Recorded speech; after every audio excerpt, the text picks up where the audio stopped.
Hey, it's Thomas Mulready from CoolCleveland.com, and we are here today at WCLV, and we're here with Robert Conrad. He is president of WCLV. Thanks so much, Bob, for taking time to talk with us. Well, thank you for asking me to be talking to you. You have made a huge move here. This is one of the biggest moves of WCLV's history, really. Well, we moved from the terminal tower in 1986 out to what we call Radio Ranch in Warrensville Heights, and then we moved down here. And so we're sort of returning to downtown, where we were for many years in the terminal tower. This was as of December 8th that we moved in here. So you're here now at the Idea Center with WCPN, WCLV. And WVIZ. And WVIZ. And all the things that they do. Yeah. That's right. And so it's a real true multimedia center here now. How does it feel being a part of... because you were all by yourself before, weren't you? That's right. Well, the thing we had to get used to down here is we were all by ourselves out at Radio Ranch, and there were 19 of us there. And here's 133 people in addition to us. And we hadn't been such close quarters to other organizations for many, many years. But we're just pleased as punch to be down here because this is such an exciting building to be in. Right. What does it mean for the station to be back downtown, to be connected? I imagine you're already doing things like City Club, and you're broadcasting things that are very connected to the region, even long distance. Well, this, of course, is a vortex of cultural activities. Right. And we've got the Cleveland Playhouse moving in next door.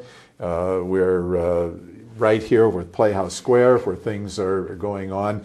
One of the neat things is that if there's somebody that WCPN wants to interview and we want to interview, it's much easier for them to come here, and they go downstairs to WCPN, then they come up here and we do our interview. Or we're connected with WCPN and they to us. We could do the interview here and they could record it down there, and vice versa. So we're always looking for targets of opportunity to partnership with WCPN and WVIZ. For instance, Playhouse Square does the Broadway Buzz pre-shows down in the Westfield studio every night before a performance of a Broadway musical in Playhouse Square. And we broadcast the first one, the opening night one, live. Now, Idea Stream does the production down in the Westfield Theater, and it comes up here, and we broadcast it live. Then they give us the video, and we put it up on our website. Put it up on the web. Yeah. So you're going to probably be discovering more and more of these collaborative opportunities. We're looking for targets of opportunity. One, for instance, we're going to, both stations, CPN and CLV, are going to broadcast the July 4th band concert out at Blossom Live. We do the public square concerts. We've been doing that for a long time anyway, and that's going to continue. So explain where we are here, because people listen and they don't get a real clear fix on who's who, and we're in basically a similar cluster to what you had before. Yes, the layout is very similar to what we had out at Radio Ranch. That was called Radio Ranch. We call this a Radioquarium. Actually, Jackie Gerber, our morning host, came up with that because we have all this glass. We also have this public hallway out here, and people come up in the elevator and they look in, and she was kind of surprised to see some people looking in at her, and so she came up with the Radioquarium, and I don't know whether you can get them over there on the window. There's actually some fish. There's some fish that some listeners sent in. So it's a little different from that standpoint, but we have over on this side a production studio. Right ahead of us is the Air Studio with Mark Satola on the air, and then another production studio over here.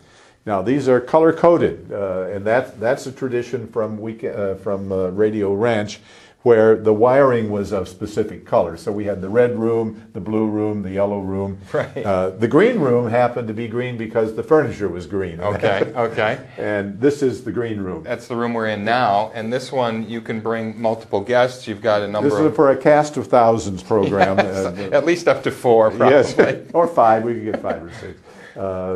The blue room is the Air Studio, and the yellow room is Jim Merlingland. He's our production manager. Correct. He works in there all the time, and then everybody else works over here in the red room. Now, there's no color in there whatsoever, No, but it's a tradition, and we're very traditional here. They're all at pretty WCLV. gray, actually. But yeah, and we work with Jim Merling as well. We're partners with You Cool Cleveland has That's right. been, and we do a Cool Cleveland update On Friday and Saturday, On it gets Fridays, broadcast. that's right. On the weekends. So, and we've been doing this. We used to have to come into the studio to do it, and we would actually go in the green room here and record it. Yeah. And we realized we don't have to do that. We started to produce our own spots at Cool Cleveland and just basically FTP the file to you, and that's right. what we do. And I don't even talk to Jim Merling anymore because he just knows where to go get that file every week, and he only calls me if there's a problem. That's how we distribute the Cleveland Orchestra broadcasts. We put them up on our FTP site, That's and right. the stations go in and grab the file When they're ready for when it. they're ready for it. Right. Yeah, the technology is moving so fast, we have to run fast to catch up with it all the time. Well, it's exciting, isn't it? We just walked through your library here, and of course, you still have a token small amount of LPs and vinyl, and even some reel-to-reel tapes. I give you props for that. Right. But really, most of it is CD, and even that now is going away because, as you said, you're digitizing most of your music, right? We've got about, at this point, 9,000 pieces of music in the computer, and the announcers can play it directly out of the computer, and as time goes on, we put more and more and more in, and Right. Eventually we'll probably have our all 20,000 CDs That's right. into the computer.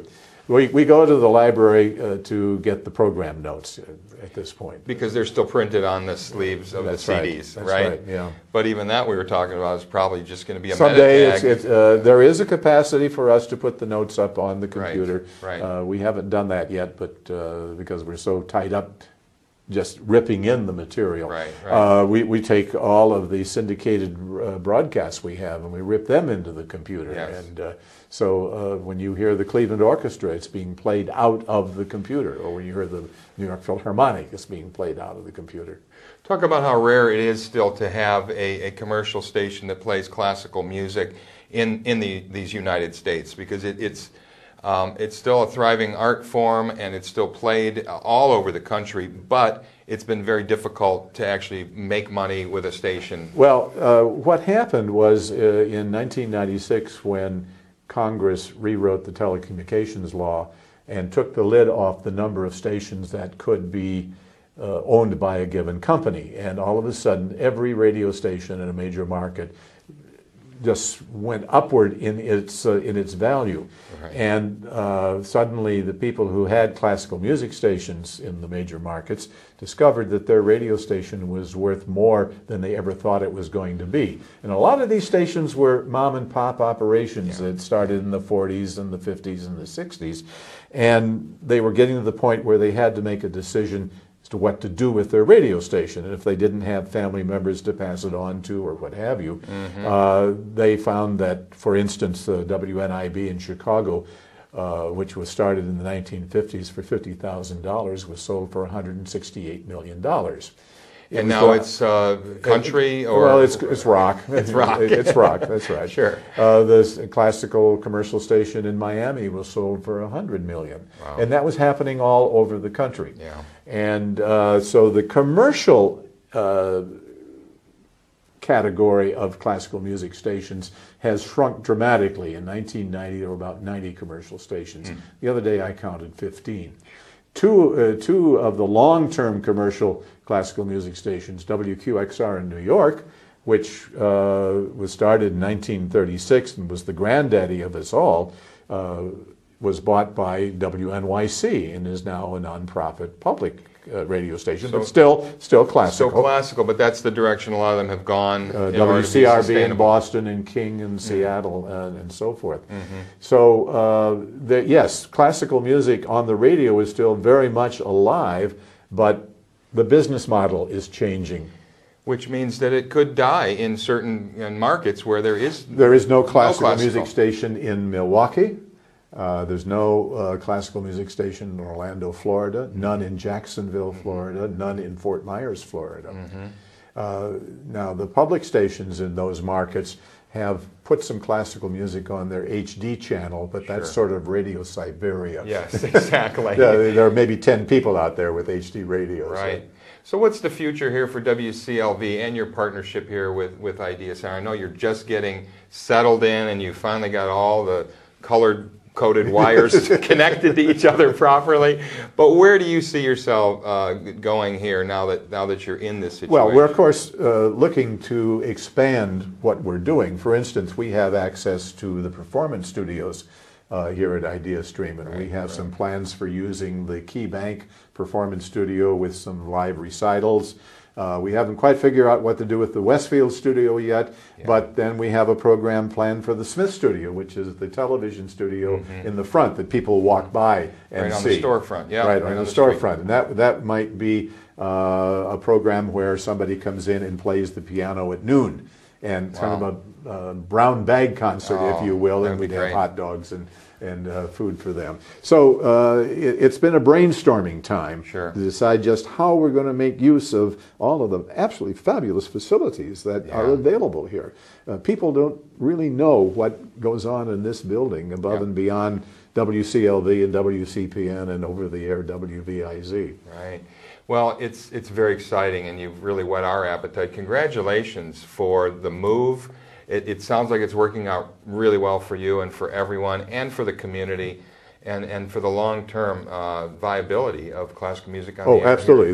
This has helped ensure the continuation of classical music on the radio in Northeast Ohio. And we're just pleased as punch that we can do this. Thank you so much personally for that. I know you're personally responsible. And thanks to your staff here. Thank you for taking time to talk with us, Bob. And thank you for asking. Thanks. Hey, it's Thomas Mulready from CoolCleveland.com. Have a great week in cool Cleveland.